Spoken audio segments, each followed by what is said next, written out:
Sulay igsuon nga maghari ang Ginoo sa imong kinabuhi.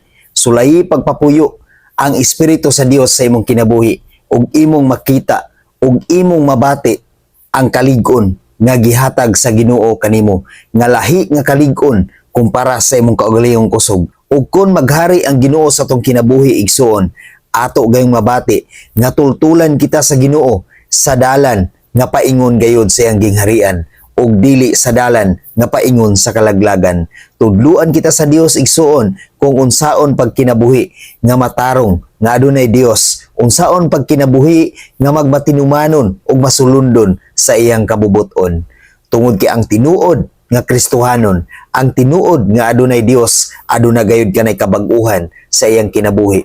Ang tinuod nga nidawat ni Kristo, ang tinuod nga nituo ni Kristo, aduna gayud kanay kabag-uhan sa iyang kinabuhi.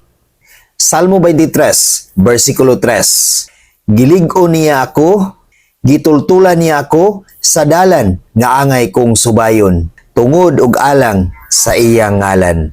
Igsuon hinumdumi sa kanunay, walay lain nga Dios nga mulig-on sa atong mga kinabuhi.